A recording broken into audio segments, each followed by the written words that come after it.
ახალციხის მუნიციპალიტეტის მოსახლეობა ადგილობრივი ხელისუფლების 4 თვიან მუშაობას აფასებს. მათი ნაწილი მედიასთან ამბობს, რომ ამ პერიოდის განმავლობაში ქალაქსა და თემში არაფერი შეცვლილა.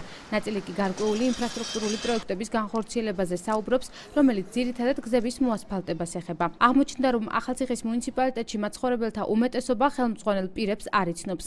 მათი ნაწილისთვის კი ცნობადი მხოლოდ ქალაქის მერია. კითხვაზე არის თუ არა საზოგადოება ჩართული თვითმმართველობის საქმიანობაში პრობლემების მოგვარების დროს, ამ შემთხვევაში მოსახლეობის აზრი ორად გაიყო. არ ვიცი ვაფშე. არაფერს არ გაკეთა კარგი. არც პენსიას გვიმატებენ, არაფერი არ იმაშვებია, არ ხედავე რა არის ეგ. პროდუქცია ყველაფერი გამძვირდა, წამალი გამძვირდა, ყველაფერი გამძვირდა, რაც ეგენი მოვიდნენ. კი, როგორ ვიცი. როგორ ვიცი ქალაქის მერი გიაკობაძია. არ ვიცნობ ადგილობრივს აქ არ ვიცნობ. ისეთი რა ვიცი, არაფერი ჯერჯერობით აწი თუ რამის გააკეთებენ, ნამდვილად არ ვიცი. არანაირი შეკითხვა არ ყოფილა და არ ჩვენ არაფერზე გაგვიცია პასუხი. არ ერევით არა, არ ვერევით. ისევ რაიონის გამგებელი, სოფლის გამგებელი იყო მოსული შემოვლაზე, რომ ის რა გვიჭირდა და რა გვჭირდებოდა. პაზეს ვიცნობ გიას, ხო? ეკითხებიან ხოლმე გამგებელი დადის ხოლმე. ხო და თათბირების პატარა უბრალოდ ბირჟაზევე რა რაღაც. ბიუჯეტის განხილვაში დაგეგმარებაში თუ იღებთ მონაწილეობა? ბიუჯეტის არა, მაგრამ აი მაგალითად სოფლის საკეთილდღეოდ რომ გამოყოფენ ხოლმე რაღაც თანხას, ხო?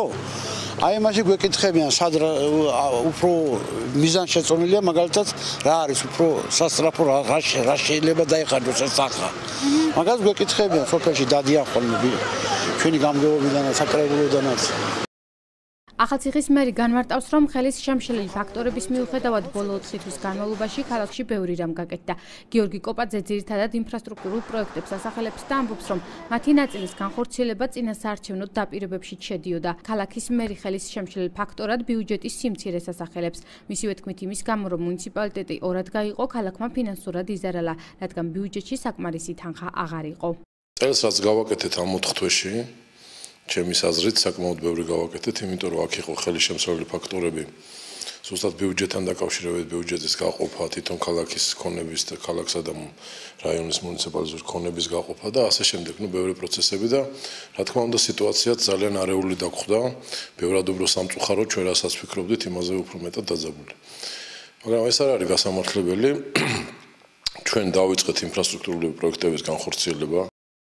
მერის მსგავსი ვითარება ახალციხის მუნიციპალიტეტის გამგეობაშიც. აღმასრულებელი ორგანოს ხელმძღვანელი პირი განმარტავს, რომ მუნიციპალიტეტის გაყოფამ და თვითმმართველი ქალაქის ჩამოყალიბებამ ნახევარი წლის ბიუჯეტიც ორად გაყო. მიმდინარე წელს ახალციხის რამდენიმე სოფელში გზები მოასფალტდა და სამელიორაციო სისტემა მოწესრიგდა.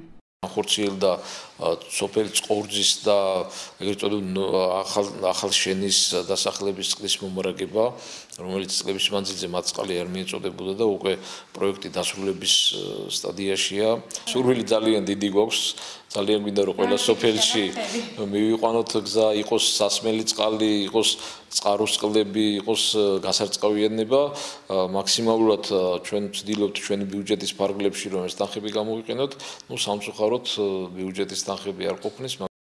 ახალციხის მუნიციპალიტეტის ხელმძღვანელი პირები ამბობენ, რომ ის პრობლემები, რის იმოგვარებაც მიმდინარე წელს ვერ მოხერხდა, 2015 წლის ბიუჯეტში გაიწერება. მათ შორის ინფრასტრუქტურული, სოციალური თუ კულტურულ საგანმანათლებლო პროექტები. ქალაქისა და თემის საკრებულოებში მომავალ წლის მთავარი ფინანსური დოკუმენტის განხილვა უკვე მიმდინარეობს.